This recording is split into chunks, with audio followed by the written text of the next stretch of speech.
So AI can produce, mix, and master now. So what does that mean for us? I guess we're all out of a job. It's a wrap. This is the last episode of Coast to Sound TV. I'm going to put this gear on Facebook Marketplace. Let's get out of here. We're done. Music industry's over. Don't hang it up just yet. We're going to go over a couple updates I just did. There's a lot of AI coming out between Logic Pro, Izotope. We're going to go through all of it. We're going to discuss what does this mean for music production? What does this mean for audio engineering? What does this mean for the music industry in general? I want to talk about all of that. Without further ado, let's just jump right into this session. I'm going to go into a lot of new features. You let me know what you guys think in the comments. At the end of the video, I'll give you my opinion on everything, my perspective. So this video is going to be a little different. Usually it's a little more instructional. I'm trying to help you guys get through problems, fix things. We're going over certain concepts. But this, I just wanted to focus more on AI. Did a lot of software updates. Logic Pro has Logic Pro 11 now with some AI updates. Izotope has a lot of updates, and I just want to go over all of these features, see what AI is capable of at this point, and then I wanted to talk to you guys about it. You guys can leave your feedback, comments, questions. Don't forget to like, subscribe. Let's just jump right into this though. Let's have some fun with it and see what it can do, and then we'll talk about it afterwards. So first and foremost, we got a Logic session here, and I have a few stems. And the crazy part about these stems is we're using Logic Pro's new stem separation feature. So I want to show you how I did this. This for me changes the game with remixing. This changes the game when we're talking about 2-track beats. Actually, a few weeks back, a few months ago, I did a full video on how to mix 2-track beats, but with the stem separation technology, this sort of changes the game because we're getting a breakdown of the melodies, the vocals, the drums, the bass. It's all separate now. So we can get a better mix of a 2-track beat. And that's kind of the whole point of this video, right? Like as technology is changing and evolving and we're getting these constant updates, it changes the way we work. It changes the way we mix. It changes the way we produce. So I just wanted to jump into this stuff and talk about it. Let me show you how the stem separator works in Logic. I already did the stem separation here, but if we were to start from scratch, I'm not going to play this because this is a famous disco record. I don't want to have some copyright issues on the channel and then they mute it or something like that. But it's called Boogie Nights by Heatwave. You guys could look this up. A lot of you are probably familiar with this record. So I took a disco record, threw it in here. I'm going to right click. I'm going to go to process, I believe, processing. Then our stem splitter's there. It's going to break it down between vocals, drums, bass, other. I can uncheck these, but I usually just do all four. Let's just do all four. Split. It takes a few seconds. This is actually pretty fast too. Probably takes about 30 seconds or so. Halfway through already. Obviously, this probably depends on your computer processing power. And boom, we got 4 stems. Now, the clarity of these stems too is what impressed me. The algorithm is great. Everything sounds really clean. Let me just play some drums. Probably can't copyright drums. See how clean these drums are? Watch the vocals. The vocals are really, really clean as well. Come on up, got to get it. That's my vocal down here that I already chopped up.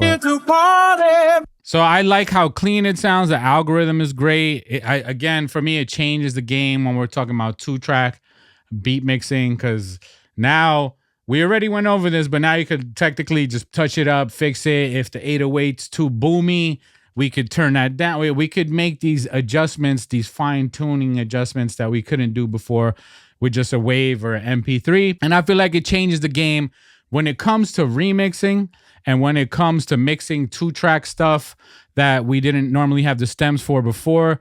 This changes the game for me. I think this is an amazing feature. But let's get back to where we were. I'm going to delete what we just did. And I already have my stems here. And as you can see, like I said before, I already chopped up this vocal. Play that again for you. Let it take you higher. Get that groove.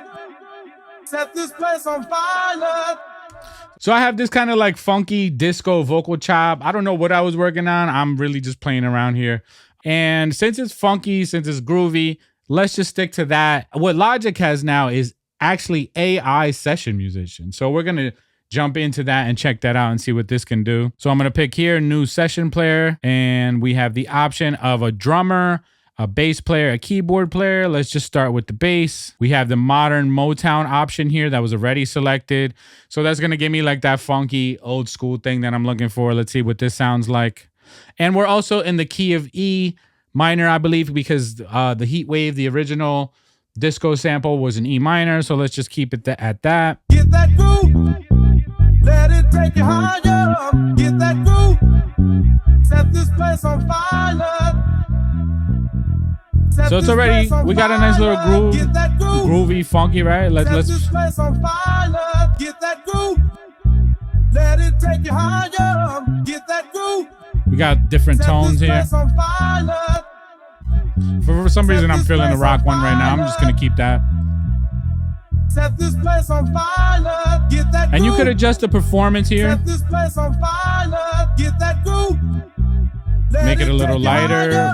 Increase the intensity. Set this place on fire. The complexity.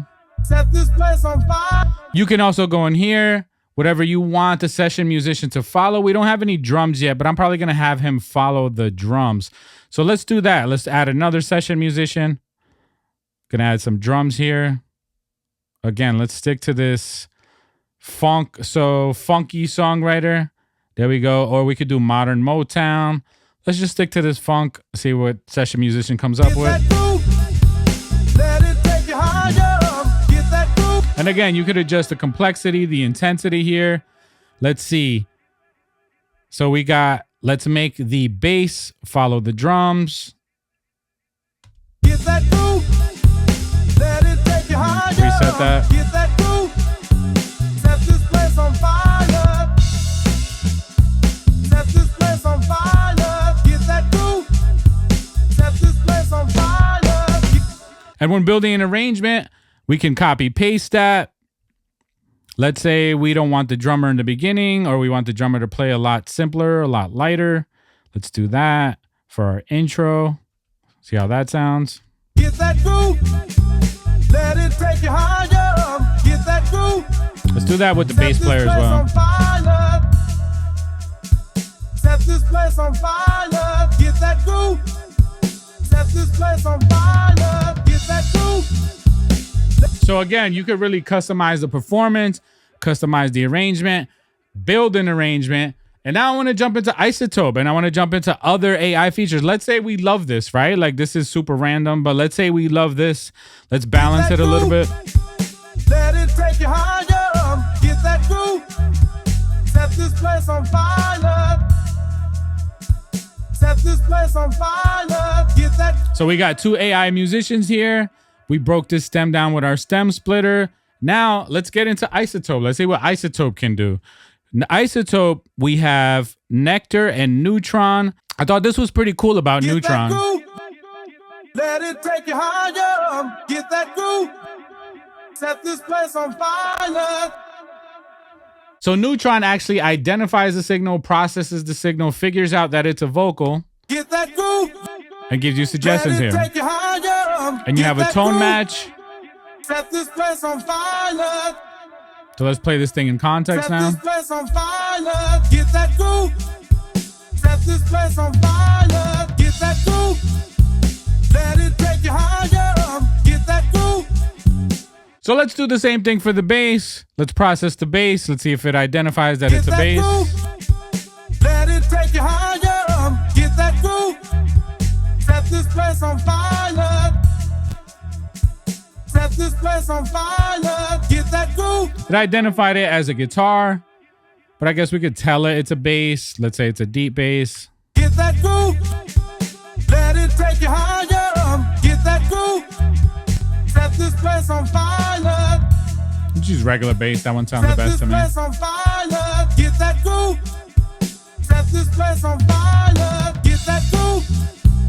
Let it take you higher. Get that groove. Let's do the same thing here with the drums. We're going to do the same thing. Neutron. Probably definitely going to identify that it's Get drums. that groove. Let it take you higher. Get that groove. Set this place on fire. Yeah, that was a little easier for it to identify. Set this place on fire. Get that groove. Get that groove. Let it take you higher. Get that groove. We're gonna balance our 3 tracks. Set this place on fire. Set this place on fire. Get that groove. Set this place on fire. Get that groove. Let it take you higher. Get that groove. Set this place on fire. Set this place on fire. Get that groove. So let's A B it. I just took Neutron off of all the tracks. Let's see how that sounds. Get that groove. Let it take you higher. Get that groove. Set this place It's a little on darker. fire. It's a little muddier, right? So let's just turn Neutron back on. Set this place on fire. Get that groove. Set this place on fire. Get that groove. Let it take you higher. Our mix already has a lot more clarity. It's a lot punchier. It's a little brighter. Get that groove. Let it take. And then the last thing I have here is Logic's new mastering assistant. I literally just click mastering. It's analyzing my entire mix, my production. It gives a few suggestions here. Different characters in the EQ. And then this is the EQ that it did on its own. Then dynamics, which is obviously you're limiting your compression. And you can set the loudness of this thing. It even gives you like a nice little stereo spread. So let's hear the difference. Get that groove. Let it take you higher. Get that groove.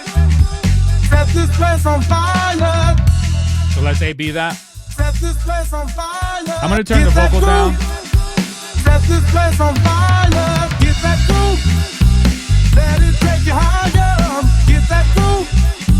Set this place on fire. Set this. So there you go. This is what I mean. We could program musicians. We have AI session musicians.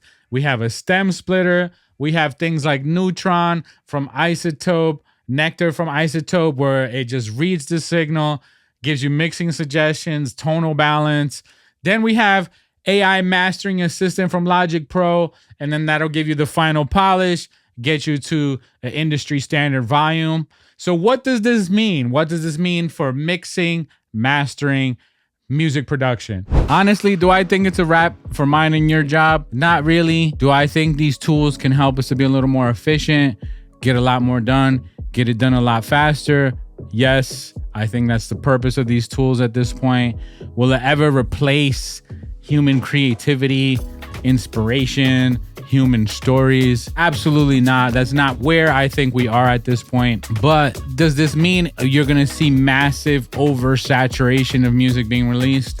I think that's where the problem lies. I think that's what really affects the music industry. Just a massive oversaturation. You're gonna really have to dig through to find the legit stuff, the good stuff, you know what I mean? So I think the consumer, if they're looking for something real, something legit, something authentic, they're just gonna have to do a lot more digging and be a lot more proactive. I mean, at this point, Spotify has 80,000, 100,000 releases daily. AI, I feel like, is just gonna increase that number. You're gonna see massive catalogs of just AI music out, produced, mixed, and mastered by AI, unfortunately. But again, does it replace human creativity, human inspiration, human stories, human innovation? Absolutely not. AI does what we program it to do. So like you saw in the Logic Mastering Assistant, I see kind of this thing as more of an assistant. It's gonna help us professionals to be a lot more efficient, get a lot more done, get it done a lot faster. And I think that's cool for now. That's just where we are now. What the future has to hold, nobody knows. Can this stuff get crazier? Definitely. I feel like we're just at the beginning stages of AI. So this is just the first video on AI. We'll do an update in 6 months from now, maybe a year from now. We'll see where things are, how much it's changed. But thank you guys for tuning in. Don't forget to like. Don't forget to subscribe. See you guys next time. Coast to Sound TV.